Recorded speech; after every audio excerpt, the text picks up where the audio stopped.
Dear students, you are welcome to session 3 of Unit 4. This session we will take you through the meaning of item bank and what skills required to write a very good item. So myself and my slide will take you through that. So we move to our objectives. So after you have worked through that session, you will be able to explain the meaning of item bank and then write a good biology objective items and essay questions by following the guidelines for using tests. I know some of you have been setting questions in your schools. So this one is going to advance your knowledge on how to set questions. Now, structure of assessment. In preparation for certain examination papers, try to develop an item bank. The term item bank is a general term for a pool of objective items, a pool of essay questions, or a pool of practical test questions. So we set questions and then we store it. When the need arises, we just go there, we pick some. Like you go to bank, you save your money. When you need money, you go there, you pick some. So we are saying that as you teach the subject, as you teach biology, try to write objective test items, essay questions, structured essay questions, and practical test questions to fit selected specific objectives which you consider important to be tested. So teachers should write objective test items, essay questions. As we are teaching, you write them down because you consider those questions to be very important, so you have to do the needful. So if you proceed diligently, you realize that you have written more than 100 objective items and more than 30 essay questions in a space of 1 year. So you randomly select from the item bank to compose the test papers. You select with replacement. So selecting with replacement, this means that an item or a question is selected for testing and new ones have to be written to replace those items that's already used in examination. So you select and then you set a new question you replace. So items and questions that have been used in examination may also be modified and stored in the item bank. So you modify the items you selected from the bank and then you store it back so that the items, some will still be there. Other than that, you exhaust all the questions in your bank. So as I've indicated, you randomly select from the item bank to compose the test papers and then you select with replacement. So like I said, you select questions, you replace it, you can modify the questions and replace it. Now general guidelines for using tests. General guidelines. So when you are confronted with the prospect of preparing a test, there are several methods that will contribute to appropriate effective evaluation.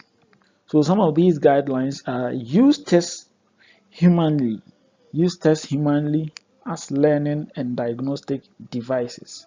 So the test is a learning and a diagnostic device. So you're a teacher, you are say a doctor, you want to test the child to know where he is sick. So if he is sick, the sickness doesn't mean that he's sick of a particular disease. Maybe he lacks knowledge in some area. Let me say it like that.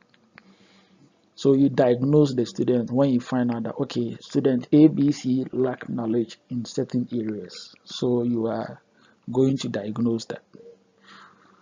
Never use a test as punishment. Yes, some students see tests to be punishment. Some of you see tests to be punishment. When we conduct exams, quizzes, and then you come to write, you see that we are punishing you because of we are testing you. So you see it to be punishment. But that is not the case. Minimize the use of completion and matching questions. Yes. So some of you will set question. When you test for starch and then you bring dash, it's used as a reagent. Minimize the use of those things. You shouldn't bring, you complete the following sentence. This one is not, you are not being a good teacher, you are not being a professional teacher, you don't know how to set questions, you lack knowledge in that area. So you have to minimize that. You shouldn't all the time complete and then students will have to fill in. Too much filling is not a good way of testing students. And then matching questions, too much of that one too is not good. The next one I'm saying use tests or self-evaluation inventories to evaluate all of your behavioral objectives, including science processes and attitudes. So behavioral objectives, you use what? Test or what? Self-evaluation inventories to do that. Spend time with each student going over missed questions. This may be done while the class is involved in laboratory work. So you have to spend time with students who are finding difficulties to allocate or to locate a particular question. Sorry, to locate a particular question. We spend time with the student and then we try to guide the student to find that. And I'm saying that remember that tests are only a sample of what has been learned and probably not every good one. Yes, what have been learned and maybe not very good one. So remember that tests are only a sample of what has been learned and not very good one. So at this point, I'm trying to say that what you've learned so far is a sample. When we test you, it's a sample of what you've learned. We won't test you from what you've not learned. So when we are testing you, we are not testing you on all what you've learned, but then a sample of that. And then I'm saying that ask questions to determine how students feel about the material used. Ask questions to determine how students feel about the material used. Then I'm also saying that place the easier questions at the beginning of the test so students gain confidence and minimize their frustrations and nervousness. Yes, when you're setting questions, the easiest one, you place that one, okay, so that students will not be frustrated. Consider the time factor. Consider the time factor. Consider the time for how long will it take students to complete the test. You have to consider the time factor about that. Now I'm saying that design the test to be easily scored. Design it, it should be scored easily. And rather than having the students write on the test, have them place their responses on any answer sheet. So you give students answer sheet, then they should write on the test. In multiple choice tests, make all response possible. Yes, all responses should be likely. And then all answers should be grammatically consistent. All answers should be grammatically consistent.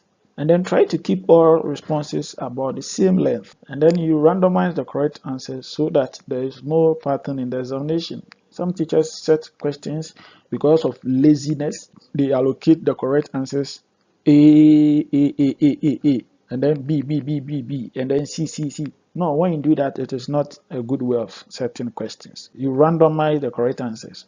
If question 1, the correct answer is A, question 2 is C, question 3 is B, question 3 is D, question 4 is C, you mix them, you randomize them. So we've learned a lot in this session. I want you guys to review what we've learned so far. So in reviewing what we've learned so far, I've stated some questions here. I want you to respond to the questions. I want you to respond to that. So question 1, I'm saying what is meant by item bank? Question 2, list 5 guidelines followed to store and use test items.